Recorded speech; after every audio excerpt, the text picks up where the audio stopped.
kasus ini dengan mengirimkan somasi, ya, mengirimkan somasi kepada pemilik, ya, dikasih somasi satu nggak ada tanggapan, somasi 2 juga nggak ada tanggapan, ya, jadi.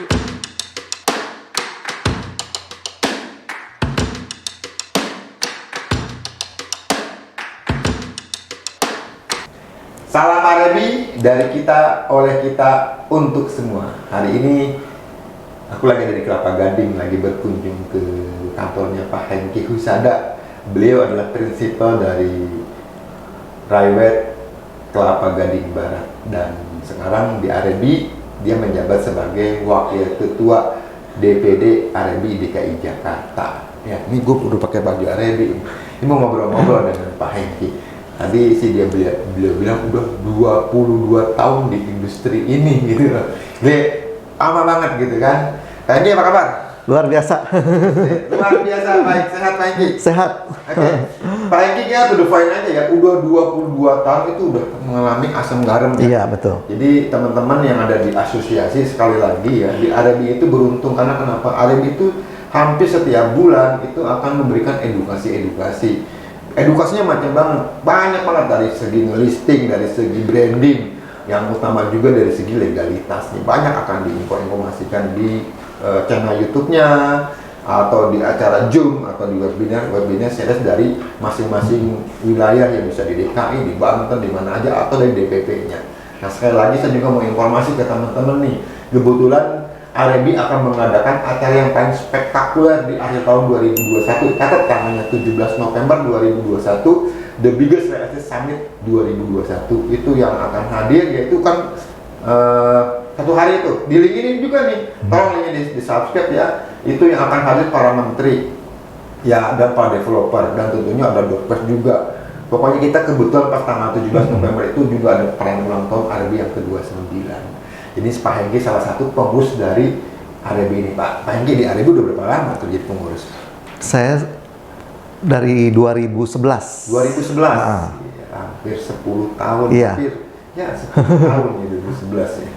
Oke, Pak Hengki tadi saya ngomong nih, selama kurang lebih 22 tahun itu, saya mau tanya ke Pak Hengki, sedikit reminder aja ya. Sebagai seorang broker itu siklusnya seperti apa sih Pak untuk menuju closing, Pak? Siklusnya mungkin melisting dulu atau apa kalau? Oh iya. Ya, siklus untuk menuju closing. Iya. Berbagi nih di sini. Oke. Ya, jadi kalau memang siklus untuk satu properti bisa sampai terjual, Ya. itu kan pasti diawali dari listing dulu, ya. Pasti seseorang agent properti perlu melisting satu properti dulu ya. Dia bisa cari melalui ya relasinya, atau dia keliling ke wilayah perumahan-perumahan di situ ya. Jadi di situ dia dapetin, dia memulai dari proses listing. Nah, listing itu nggak akan jadi apa-apa kalau kita nggak pernah promosiin. Oke. Ya, kalau cuma ngelisting, isi form terus udah dibiarin, berharap bisa laku sendiri ya nggak mungkin. Ya, kita harus mengupayakan itu untuk bisa kita promosiin. Nah, promosi juga macam-macam medianya sekarang ya. Bisa melalui media online, yaitu ada portal-portal properti, media sosialnya juga. Kemudian ya yang masih konvensional kan melalui spanduk dan iklan di koran, walaupun udah agak kurang ya. Tapi sebar flyer juga masih bisa ya? Kenapa? Sebar flyer. Iya, sebar flyer juga masih bisa. Atau dilakukan open house. Open house. Ya. Nah, dengan berbagai media promosi tadi, diharapkan ada calon pembeli yang merespon. Ya. Nah, dari situ kita mengolah lagi atas responnya mereka, kita ajak showing ya. Kemudian nanti pada saat dia berminat, kita ajak untuk negosiasi sampai suatu harga yang terbentuk. Nah, itulah akhirnya terjadi closing. Jadi closing itu proses dari tadi nyari listing, betul, terus promosi, ntar mungkin ada negosiasi baru closing. Iya. Betul. Nah, mau nanya nih, selama 22 tahun ini, tentunya kan ada yang closing gampang, ada yang closing susah, macam-macam kan. Ada nggak sih pengalaman yang unik, menarik, bisa di-share sini, kita berbagi nih di teman-teman Arebi nih, Pak Hengki. Iya, ya memang kalau happy-nya kan pasti kalau kita closing besar ya. Jadi beberapa tim saya sih udah pernah mengalami closing yang besar-besar, Asik. ya. Bisa tidur tuh ya. Iya, di situ pasti tidur nyenyak tuh, Tidur ya. nyenyak.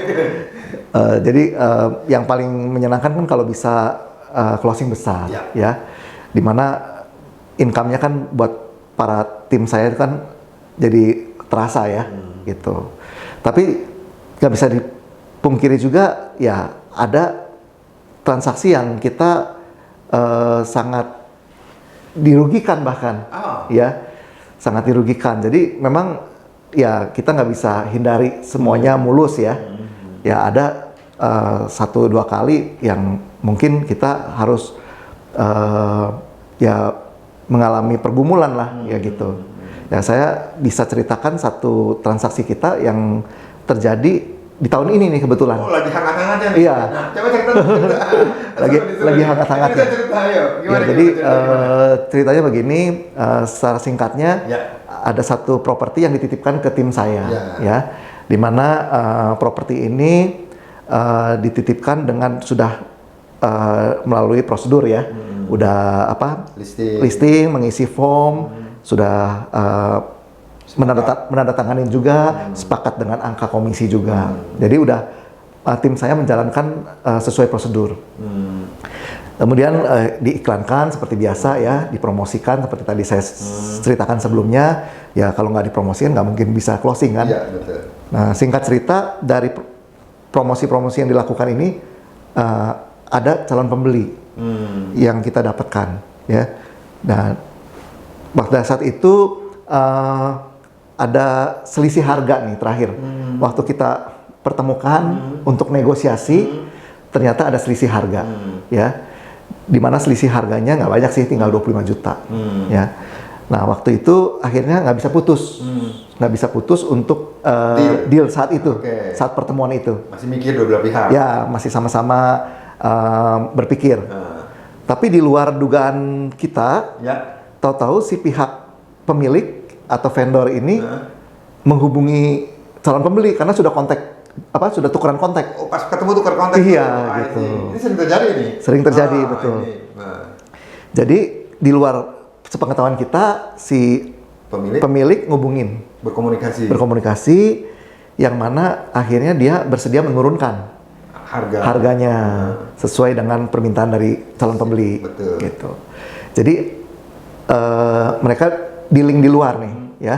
Tapi kebetulan karena pembeli ini juga cukup kenal sama tim kami, ya dia yang menginformasikan, mengupdate ke kita. Boleh terjadi.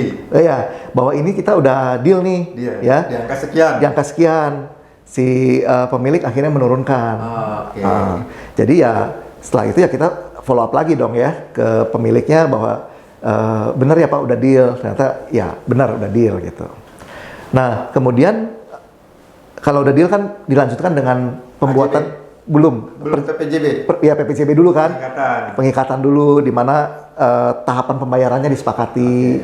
Kemudian kapan bisa serah terima. Sistemnya cash apa KPR apa? Kebetulan juga KPR ini. KPR, jadi butuh waktu.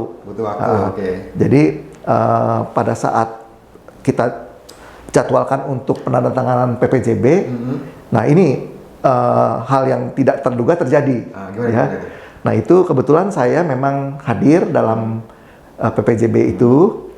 Nah sebelum pemilik mau tanda tangan PPJB, saya diminta oleh pemilik untuk ngobrol dulu nih, ya, untuk ngobrol dulu. Saya juga waktu itu agak merasa aneh sih, karena mau tanda tangan harus ngobrol dulu sama saya, pasti ada sesuatu nih yang mau disampaikan, ya. Jadi akhirnya saya, tim saya sama pemilik ini ngobrol lah di satu ruangan. Kemudian pemiliknya menyampaikan bahwa dia nggak mau tanda tangan PPJB kalau saya tidak mengurangi komisi. Gitu. Yang di atas kertas komisi udah waktu dia pertama kali ketemu udah ketemu nilai X tuh. Udah sebelumnya ya kan prosedur awal kan. Sudah awal. Pas ngelisting kan itu wajib. Prosedur ngelisting kan wajib harus mengisi form dan tanda tangan ya. Nah itu udah dilalui. Tapi pada saat mau tanda tangan PPJB, yang mana sebelum PPJB itu karena mereka berdua udah ngobrol kan, penjual dan pembeli, Nah, pembeli udah transfer, Udah kasih tanda jadi. kasih tanda jadi gitu. Oke. Nah, waktu itu si pemilik bilang kalau saya nggak mau ngurangin komisi dengan alasan dia sudah mengurangi harga, jadi dia rugi katanya kalau komisi tidak dikurangin. Iya. Ya. Oke. Jadi kalau saya nggak mau memenuhi permintaan pemilik ini, dia nggak mau tanda tangan, dan uang tanda jadi yang dia udah terima, dia akan hanguskan. Yang membatalkan siapa? Ya pemilik padahal. Ya soalnya dia ganti rugi ke si pembeli dong. Kan dia membatalkan karena hubungan dengan agent kan itu. Betul, tapi kan ya memang yang saya anggap ini pemilik ini nggak komit lah. Oke, terus selanjutnya akhirnya gimana tuh? Jadi saya sih awalnya keberatan. Karena juga dealingnya juga tidak melalui kita, tidak dilibatkan, yang memberikan persetujuan penurunan harga juga pemilik. Tidak dilibatkan kita, mengambil keputusan sendiri. Ambil keputusan sendiri, dia juga kasih kasih penurunan harga sendiri, terus langsung ngeburu-buruin klien kita untuk segera transfer DP, ya kan? Jadi saya menganggap nggak relevan lah untuk minta pengurangan komisi atas hal yang dilakukan oleh pemilik, gitu. Tapi karena saya tetap berprinsip pembeli jangan dikorbankan, ya kan? Kalau dia udah kelihatan keras sekali, nggak mau melanjutkan, ya. Kalau saya pun tidak mau mengikuti, gitu. Jadi satu sisi saya juga melihat kalau pembeli nanti jadi korban, kasihan, ya kan? Kalau saya bisa bersikeras, terus benar-benar dihanguskan, waduh, kasihan kan? Jadi akhirnya saya dengan berat hati, berat hati, ya kan? Bawah itu, berat hati itu. Betul. Dengan berat hati ya saya menyetujui permintaan dia supaya PPJB, menyetujui permintaan dia untuk turun komisi, supaya PPJB mau dilakukan, gitu. Akhirnya saya penuhi itu. Singkat cerita, jalan. PPJB dia tanda tangan. Ya. Nah, setelah PPJB selesai, sudah pembelinya sudah pulang, mulai berulah lagi nih si pemiliknya. Ya. Itu berarti PPJB itu belum lunas dong? Belum. Masih DP sekian persen? Ya baru DP yang awal itu. Karena DP awal itu hanya transfer tanpa di backup dengan perjanjian. Butuh ada backup. PPJB itu di depan notaris apa di kantor? Nah, kebetulan di depan notaris. Jadi waktu itu membicarakan komisi pun minjam ruangannya notaris nih. Ya. Jadi singkat cerita sudah terjadi PPJB, pembelinya pun sudah pulang. Nah, baru dia pemilik berulah lagi. Terjadilah sesuatu yang tidak saya duga juga, ya. Gimana tuh? Nah, dia nyodorin satu surat yang mana saya harus tanda tangani. Jadi surat itu pernyataan dia udah tulisin yang isinya kalau saya menyetujui bahwa seluruh komisi yang saya dapat dari bank KPR tersebut, dari KPR bank itu untuk pemilik. Diserahkan ke dia semuanya. Reaksi Bapak gimana? Ya, saya langsung bilang keberatan. Saya bahkan menyampaikan saya udah memberikan Bapak potongan komisi, ya kan? Tapi Bapak masih minta sesuatu yang di luar itu, gitu. Ibaratnya udah minta hati, minta jantung pula, ya kan? Jadi saya nggak mau tanda tangan surat tersebut, gitu. Terus reaksi dia gimana? Reaksi dia ya waktu itu ya udah akhirnya berpisah begitu aja, bubar, sampai ditandatanganinya AJB. AJB. Nah, menjelang AJB itu dia menyampaikan kepada salah satu marketing saya itu bahwa fee-nya tolong ditagih dulu, gitu. Belum AJB itu si pemiliknya minta fee-nya ditagih, kirim ke dia. Mungkin dia buat pegangan juga, karena kan kalau berpatokan pada perjanjian kan fee-nya belum dikurangin kan. Nah, dia mungkin buat pegangan dia bahwa yang ditagih itu sesuai dengan yang udah disepakati, gitu. Jadi makanya dia minta untuk ditagih dulu, gitu. Dengan alasan waktu itu marketing saya juga kan AJB-nya masih minggu depan, nggak apa-apa, tagih aja dulu. bahkan dia bilang mungkin nanti saya mau transfer duluan katanya gitu. Ya udah kita bikinin kwitansinya, tapi sampai hari AJB juga nggak ditransfer. Nah setelah beres AJB, baru marketing saya menanyakan lagi ya, untuk nagih haknya, ya kan? Karena kita udah melaksanakan kewajiban kita, ya. Nah, dia akhirnya bilang bahwa fee-nya itu dia udah potongkan dengan fee KPR, karena dia tetap mengklaim bahwa fee KPR itu adalah haknya. Ya. Bapak belum tanda tangan waktu belum, itu? Saya pun di situ kan pertemuan itu saya nggak mau tanda tangan dan menyatakan juga saya nggak setuju, ya kan? Tapi dia tetap sepihak memotong itu, dan dia akhirnya mentransfer hanya cuman sisanya, sisanya yang setelah dikurangi fee KPR itu, ya, yang mana saya nggak bisa menerima, ya, karena saya merasa saya sudah cukup kooperatif. Apa yang bukan sebetulnya kewajiban saya mau akomodasi untuk turunin komisi agar transaksi lancar. Tahu-tahu ada lagi di belakangnya itu, ya. Jadi saya nggak bisa terima. Jadi marketing saya minta untuk berkomunikasi lagi, ya, menyatakan bahwa yang ditransfer itu masih kurang,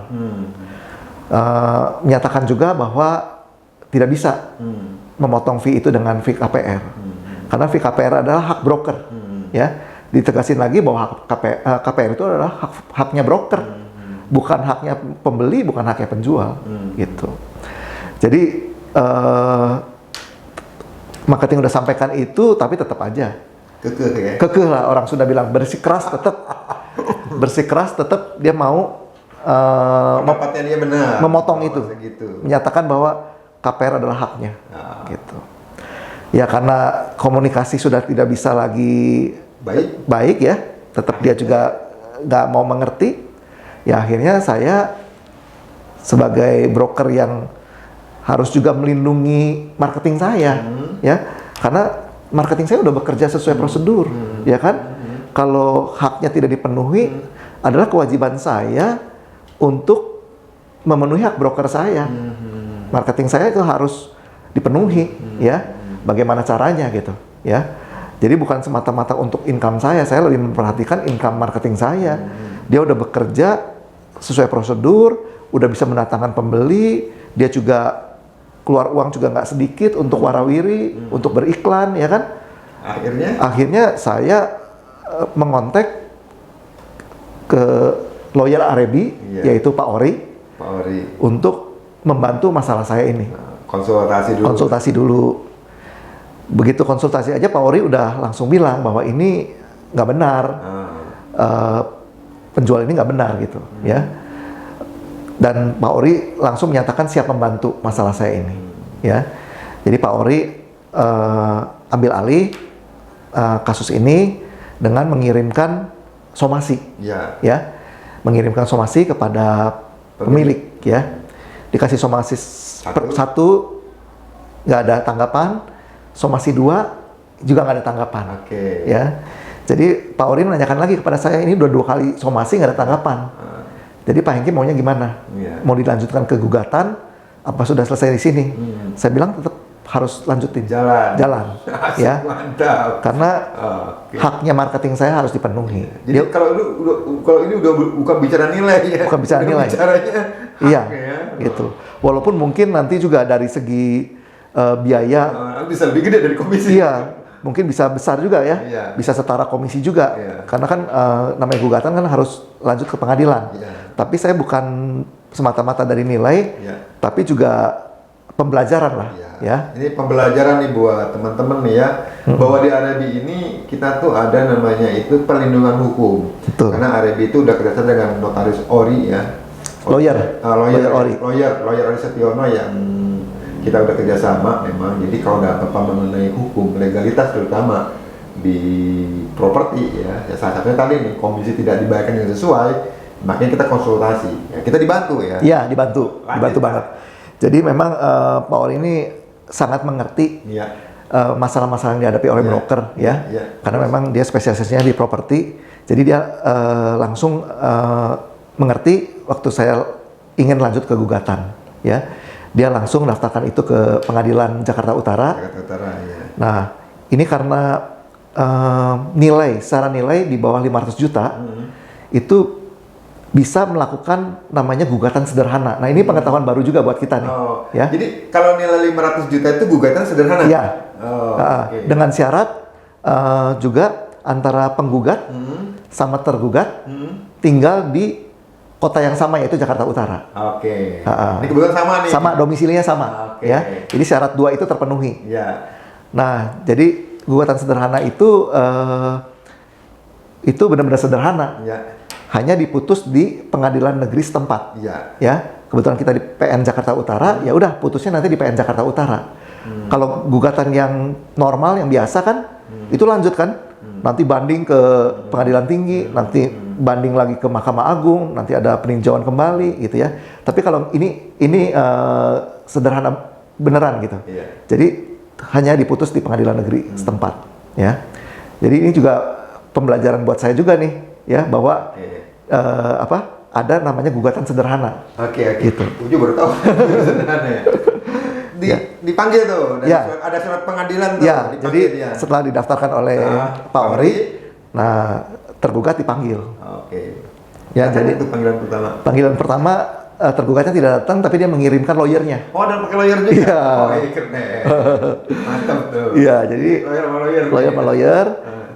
Saya memberi waktu di tahap 1 kan biasanya verifikasi dokumen, ya. Bapak, gugatan Bapak itu ada tambahan nggak, kerugian imaterial atau apa nggak? Nah, kalau di gugatan sederhana itu kita tidak bisa menambahkan gugatan imaterial. Oh, jadi ya, sesuai dengan yang dia nggak sesuai bayar itu aja. Paling mentoknya ditambah dengan biaya pengadilannya. Oke. Paling mentoknya ke situ. Oh, jadi tapi gede, ya? misalnya saya merasa selama sebulan lebih kan bolak-balik ke pengadilan, rugi secara imateri, itu saya nggak bisa gugat gitu.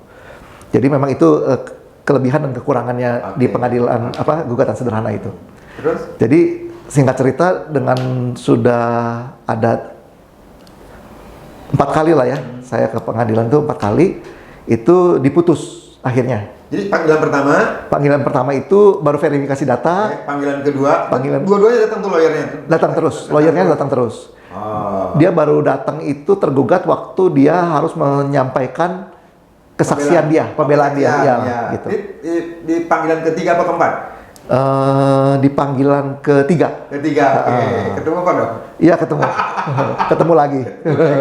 Ketemunya pengadilan ya? Iya. Beda, mukanya udah beda tuh? Udah beda. Okay. Dia mungkin juga nggak menyangka. Okay. Dia nggak menyangka selama ini yang saya dengar ya, dari beberapa broker, kebetulan kan banyak yang curhat juga ya ke Arebi ya. Saya kan pengurus, jadi banyak juga yang curhat mengalami hal yang sama dengan orang ini. Berarti orang ini bukan sekali doang ya? Harus dikasih pelajaran ya? Iya, betul. Yang mana ya beberapa teman-teman ya pada nggak berani lah lanjutin kasus ini ya. Di satu sisi kan saya juga pengurus ya. Saya juga ingin memberi pelajaran kepada teman-teman anggota bahwa kita kalau memiliki hak yang tidak bisa kita peroleh, ya kita harus tuntut hak itu. Karena kita udah bekerja kok. Ya, jadi pembelajarannya di situ. Nah, pas di panggilan ketiga itu gimana pembelaan dia? Nah, waktu itu karena di sidang yang ketiga itu dijadwalkan kesaksian dari marketing saya, terus kemudian saksi ahli yaitu Pak Clement, dan kesaksian dari dia membawa saksi juga. Dia tergugat nih ada kirim satu saksi. Saksi pas waktu transaksi emang dia ikut? Sempat ikut waktu PPJB. Tapi ikutnya juga baru belakangan nyusul gitu. Jadi waktu itu yang sidang ketiga, karena dari marketing saya udah cukup banyak menyita waktu, belum juga saksi ahli Pak Clement juga cukup menyita waktu. Waktunya itu udah habis untuk kesaksian dari saksi yang tergugat. Akhirnya kesaksian dari yang tergugat itu di sidang keempat. Yang mana saya udah nggak perlu hadir lagi.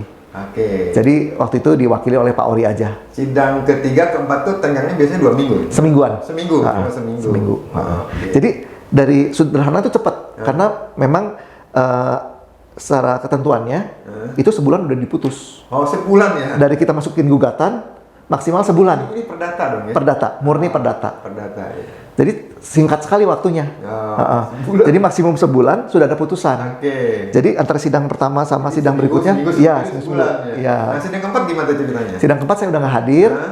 Jadi di situ kesaksian aja.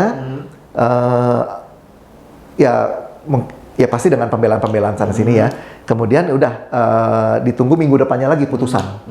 Jadi minggu depannya akhirnya hakim mengeluarkan keputusan. Keputusan mereka hadir nggak? Semua hadir lagi nggak? Cukup diambil dengan lawyer yang ngambil hasilnya. Oke, lawyer. Akhirnya keputusannya? Keputusannya mengabulkan gugatan saya bahwa si tergugat ini harus membayar komisi ditambah dengan harus membayar biaya pengadilan. Gitu. Jadi teman-teman yang teman-teman sahabat broker properti ya, kalau teman-teman juga mengalami hal yang sama, itu jangan diem seperti yang selama ini terjadi ya.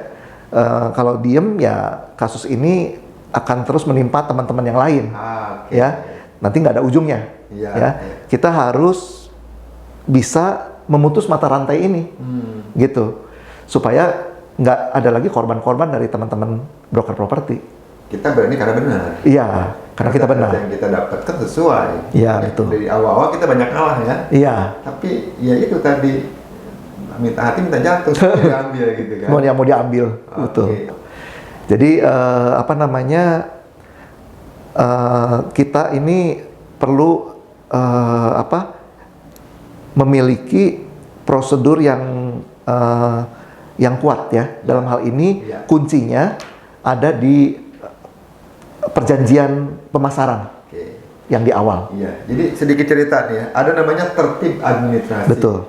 Jadi segala sesuatu itu harus ada hitam di atas putih. Kalau bisa nih saran nih, kalau ada transaksi atau apa harus ada foto juga nih. Iya, buat betul. pembuktian juga. Jadi entah kalau si pemilik atau apapun ya, atau si pembeli kadang-kadang juga kurang ajar ya. Jadi kita ada alat bukti karena pengadilan itu mintanya alat bukti kan. Kalau kita nggak punya alat bukti kan juga kita susah. Betul. Satu. Terus kedua ya tadi saya bilang kadang-kadang namanya marketing kan mungkin pengennya simpel ya. Ketemu dia terus dapat komisi. Ternyata tertib administrasi itu perlu. Karena kenapa? Karena kan di dalam satu kasus itu harus dibikin namanya kronologi. Iya, benar. Tanggal berapa, jam berapa, buktinya apa. Karena itu untuk menguatkan itu kalau nggak ada itu kan katanya nggak ada buktinya. Betul. Hakim akan mengambil keputusan yang ada data-data bukti.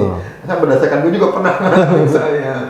Oke, keren. Jadi dokumentasi betul Pak Margo itu penting. Misalnya saat klien itu showing, kalau bisa difoto. Ya. Jadi memang ada bukti bahwa klien ini kita yang bawa. Oke. Gitu. Karena ntar harus bikin kronologis tuh. Betul. Karena marketing ini orang marketing nih beda loh dengan orang akunting kan detail ya. Iya. Orang marketing mah penting komisi. Iya, benar. Nah, jadi belajar juga nih. Betul. Harus sebagai seorang marketing juga jangan sampai di kemudian hari terbentur masalah, terbentur sesuatu hal yang hak kita dipotong atau disunat. Ya, karena kadang-kadang nih di industri kita nih, kadang-kadang profesi kita ini sorry nih ya, masih sedikit kurang dihargai. Iya. Setelah Pak Hengki action, setelah Pak Hengki pakai gugatan, terus pakai lawyer, dia baru kaget. Iya. Nggak nyangka. Besok-besok mungkin karena dia investor, mungkin banyak propertinya, besok-besok dia akan menghargai profesi kita. Bukan dari nilai rupiah, tapi dari dimana profesi kita terus dihargai. Betul. Iya. Ada lagi deh, apa inti dari tadi masalah? Iya. Apa menurut Pak Hengki itu? Jadi saya berpesan sekali lagi kepada teman-teman broker properti ya, jangan abaikan kelengkapan administrasi. Paling utama dalam form listing itu wajib pemilik itu tanda tangan. Kadang kita kan suka gampangin ya. Iya. Gampang lah. Bawa tamu dulu deh. Ntar ya. ada tamu gua tanda tangan. Betul. Gua tanda tangan lu yang penting jual betul. Gitu. Ada yang cuman kenal lewat telepon, listing lewat telepon, udah gampang gitu aja lah. Bawa tamu dulu gitu ya. Karena komisi nggak dibayar. Iya. Dengan kita menyepelekan itu membuat celah ya. Si pemilik merasa kan saya juga nggak ada tanda tangan apapun, ya kan? Jadi kemarin kalau saya janji komisi sekian, saya rubah jadi sekian, Iya. juga nggak ada buktinya. Iya. Nah, jangan kita sendiri yang membuat celah di situ. Oke. Karena kita sendiri kadang-kadang membuat celah. Kita sendiri yang membuat celah, ya. Jadi jangan sampai ada celah ya. Betul, betul. Kita harus smart juga ya. Betul. Kelengkapan administrasi vital sekali buat profesi kita. Oke. Kelengkapan administrasi sangat vital sekali buat di industri ini. Mm-mm. Oke, jadi teman-teman sekali lagi inilah manfaatnya kalau kita gabung di asosiasi, terutama di AREBI ya, Asosiasi Real Estate Broker Indonesia, karena kita itu udah ada di seluruh Indonesia ya, ada di 12 kota ya, dan kemudian Pak Hengki salah satu pengurus yang ada di DKI Jakarta sebagai wakil ketua ya di DPD DKI Jakarta, jadi dia paham nih. Jadi manfaatnya gabung di industri, manfaatnya gabung di AREBI ini kita saling networking, saling memberikan informasi nih kayak begini nih ya. Jadi kita saling sharing nih. Oh, jadi buat teman-teman yang mungkin kebuka pikirannya, kebuka pernah kasus-kasus juga mungkin saat ini merasa dipendem ya. Oh yuk silakan, yuk. Kalau kita selama kita benar, bukti-bukti kita ada dari asosiasi akan bantu. Iya, betul. Seperti itu. Baik, thank you lah udah Ya. mau berbagi. Sama-sama, Om Marlo. Sekali lagi teman-teman, kalau ada komen silahkan komen di bawah, di like, di share link YouTube-nya DPP AREBI ya. Jangan lupa saya ingetin lagi tanggal 17 November kita ada acara The Ya. Biggest Real Estate Summit 2021. Terakhir dari kita, salam AREBI. Terima kasih.